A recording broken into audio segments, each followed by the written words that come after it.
Well, the Jets dropped another one. Rapid reaction. Frankie from Flatbush here. 34 Dolphins, Jets 10. So it really was a strange game. A couple of things. I just watched the press conference with Aaron Glenn. One of the reporters, I don't know who it was. I'm not sure who it was, but whoever it was, it is surprising to me that certain people continue to get press passes. Let's put it that way. I mean, if I were the Jets, if I were the Jets press guy, if I were somebody in a position of authority, uh, somebody with some responsibility of that, I would confront this person pretty severely. Let's put it that way, because they asked Aaron Glenn a question like, they asked him a couple of questions about how, giving up 250 yards rushing, that, obviously not good. And he answered a couple of those questions. And then this person said, "What is it? Is it a matter of talent on your team?" To ask the head coach of an NFL football team, "Do you have stinky players?" Now, the truth is, of course, we do, and that is the problem. But you cannot ask the head coach of a football team to comment on how bad his players are. That is a terrible, terrible question. Whoever asked that question should be ashamed of themselves.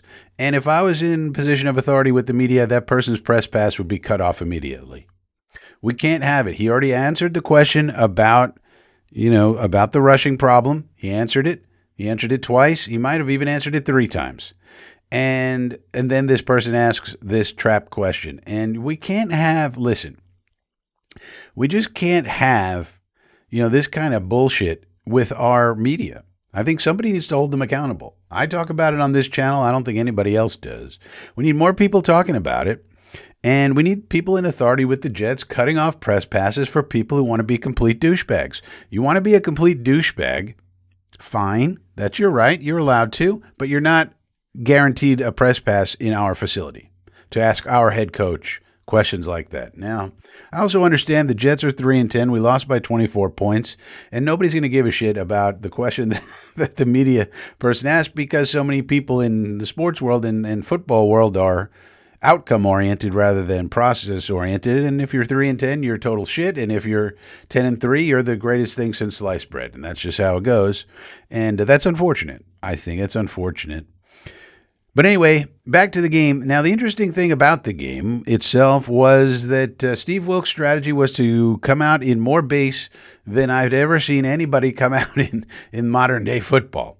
And on the surface, it seems like a good idea. After all, we know the Dolphins are going to want to run the ball. They've been running the ball better. They got HN, they got Gordon, they got Wright, they got all these people. And they're going to want to run the ball, take the pressure off of Tua, and then make it easier for Tua to get his completions and run things that way. And so you figure, well, that's a good idea, except number one, our linebackers aren't good enough to do that. And number two, they also operate on speed. Like, they're a very fast team. I think the loss of Jarvis Brownlee, that Quincy calls a baby linebacker, was a big one. And I think Steve Wilkes said, all right, well, we'll just go big then. Well, they still gouged us 250 yards rushing when you're sitting there in base defense. It's going to come up, if I look at my drive charts, I bet you it's going to come up 80% plus of base, which is a crazy number. Usually it's 80% nickel. Now, obviously, they didn't feel comfortable with Jarvis Brownlee being out and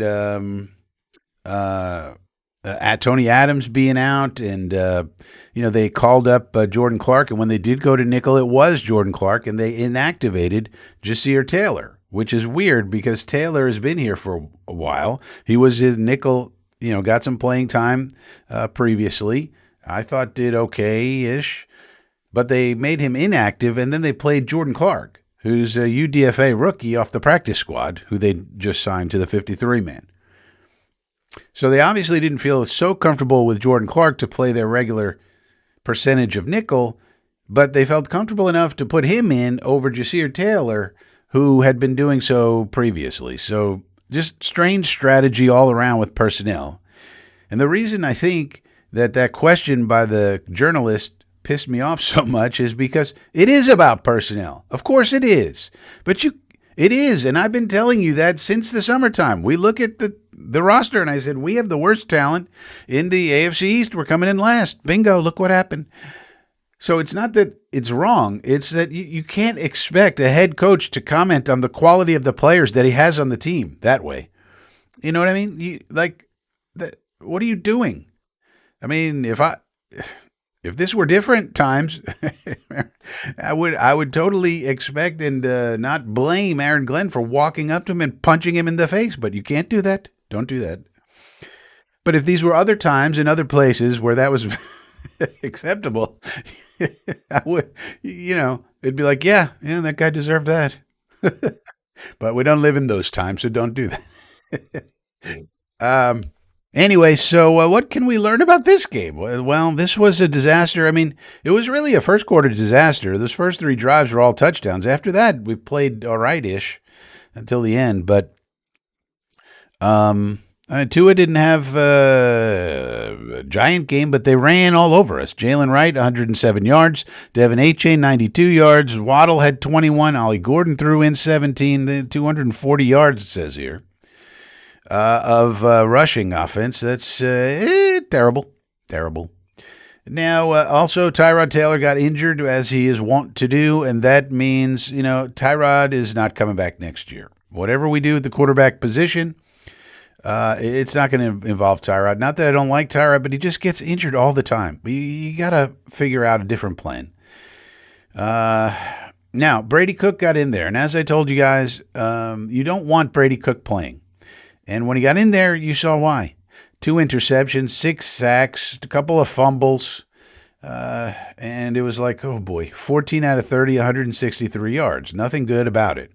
Except he did look better as the game went on. Now, there's a couple of sides to that equation. Number one, was the kid getting more comfortable, or was it Garbaggio time and the Dolphins were kind of letting him get some completions? I think it's probably a combination of the two. You did see that he does have something to him. He's a maybe. You'd rather he had a redshirt season. Maybe he could be a backup quality, but first game action, this is just like Max Brosmer, basically. Not as bad. Brosmer threw 4 picks. We had 2 picks and a couple of fumbles and 6 sacks and a lot of badness. But there was also a lot of drops. I don't know what's going on with these drops. We're eating too many dropsicles lately, and I don't know why, but we are. And so very confusing. Anyway, Brees Hall added 43 yards to the rushing tally. He's making a push to get to 1,000. I don't know if he's going to make it at this point in time.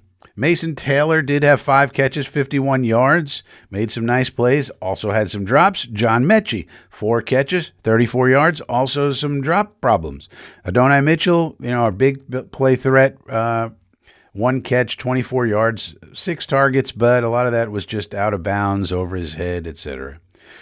Rucker, 2 catches, 19. Isaiah Williams, 2 for 24. Of course, our special teams continues to shine. We probably have the best special teams unit in the league. We got something that's the best in the league. It's the least consequential unit in terms of winning, but well, at least Coach Banjo and Coach O'Day are doing a good job.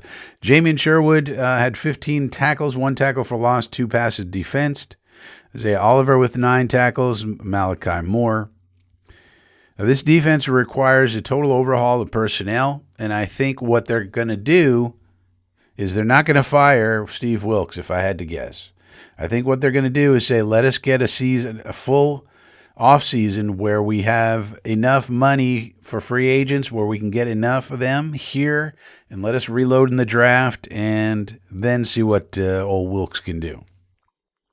That would be my guess. But anyway, Isaiah Williams with a punt return for a touchdown. Nick Folk made his field goal and extra point attempts, so he continues to be high quality. 6 punts for Austin McNamara with a 54.3 average, so he's turning out to be quite the punt master. So we got a good punter. That's good. People like Jermaine Johnson and Will McDonald continue to be absent. Jermaine Johnson just had 1 tackle, no sacks. Will McDonald's not even in the stat sheet. Oy. So I just think we need to configure the roster differently and start using people in different roles and things. I mean, if you're a starting defensive end, you don't even come up on the stat sheet. No tackles, no assists, no sack, no nothing. Well, McDonald did absolutely nothing. So, uh, nah, it is what it is. So we fall to 3-10 according to Tankathon. Did Cleveland lose this game? They did, and Cleveland moved all the way up to 4. And they had an outside shot of winning it, but I guess they lost it. Cleveland lost by 2 points to Tennessee. So Tennessee fell out of the top spot by winning that game. Holy cow. The Giants now hold the first pick. Oh man. So we stayed the same as of right now, 3-10. We also have a worse strength of schedule right now than Arizona. So that means even if Arizona loses their next game, we should stay ahead of them. So we should be firmly ensconced in the 7th position. We were really hoping that Cleveland could have beat Tennessee. That was a big one. Let's take a look at the box score. That's a curious one. I want to see how these young quarterbacks looked. Where's the box? Cam Ward, 14 out of 28, 117. That's terrible. 2 touchdowns, though, and a pick. Shador, I don't know, 23 out of 42 isn't great, but 364 yards, 3 touchdowns, and a pick. A 97.7 rating, plus 29 yards on the ground. So all the Shadorian fans, put it that way, cult members, will love this game, but he was not able to pull out a win. 364 yards, nothing to sneeze at. 3 touchdowns, 1 pick, 2 sacks only. Whereas Cam Ward, who's supposed to be more advanced than him, 14 out of 28. This is a 117, a 4.2 average, whereas Sanders had 8.7 average. 2 touchdowns, though, for Ward, 1 pick, 1 sack, 70.1 rating, quarterback rating. Cleveland could not get the rushing game going, only 61 yards on the ground, whereas Tennessee had 184 yards on the ground. Man. So I don't know whether to be encouraged or discouraged for the Titans, but even though they lost, we want Cleveland to be satisfied with Shador. Because don't forget, they have Deshaun Watson coming back. So if they're okay with Shador and Deshaun, and they go, well, if Shador stumbles, we got Deshaun, we could bridge him, and with the ultimate goal of Cleveland getting Arch Manning in 27. That's what we want. We want Cleveland and the Cleveland fans and everybody associated with Cleveland to think Shador is at least good enough to fight for QB1 next year with Deshaun Watson, and then maybe they don't need a quarterback. So an interesting game. Harold Fannin, 8 catches for 114 yards. He was their leading pass catcher. Interesting. Schlesinger continues to do his thing, 13 tackles. So, yeah, where we are right now is where we were before, except now the Giants have the top pick. And certainly there's no, I would be hard-pressed to understand if there's any problem trading with the Giants. Because, all of the indications are the Jets will really want to move up to 1. So if it's the Giants there, I don't think there's any problem with trading with them. They're in the NFC. Muji and Shane should have no problem doing a deal that makes sense, for both teams. Because the Giants, if you think about it, can get a really good wide receiver, which is what they want, at 7. So that being the case, why not add a bunch of other stuff, to the mix? Tennessee, Vegas, 2-10. Vegas, but they're playing now, so see if they can pull out a win. If so, people might move up, but they're probably going to lose. Anyways. But the good news is that Indianapolis lost, and it's not good news that Daniel Jones, it looks like, has an Achilles injury. That's not good news. But it does mean probably that Indianapolis has a lot less chance to win games going down the stretch, and that helps our other pick. So let me see if Riley Leonard did anything. Riley Leonard came in and 18 out of 29, 145, no touchdowns, one pick, one sack, 60 rating. So I guess not a total disaster, at least statistically, but I really doubt that Riley Leonard is going to light it up. You never know in this goddamn league, but yeah, you would think that the Colts now. I mean, what are the Colts gonna do? The Colts were gonna sign Daniel Jones to a long-term deal and say, "All right, that's it. We got our guy. Let's go." If he has an Achilles, it's December. He's not. You're not retaining Daniel Jones. Daniel Jones hurt. I guess they haven't determined yet. Injured his right Achilles tendon and could be out for the season. Oh, okay, so they're basically saying he has an Achilles right away, meaning Jones could be one and done, and Colts could be looking for a starting quarterback in March. Or they go back to Anthony Richardson, which, well, the problem is, how are they going to get up? They got no first-round pick, so they would have to go the veteran route, obviously, or stick with Richardson. Well, it's all going to be very interesting as we move forward this offseason. All right, that's the rapid reaction. I went on and on and on. Sorry about that. See you next time. Subscribe to the channel. Subscribe. We need subscribers. Please subscribe. We're trying to get up to 1,000. We've got a long way to go. Subscribe. It's free. Hit the button. Hit it. Hit it.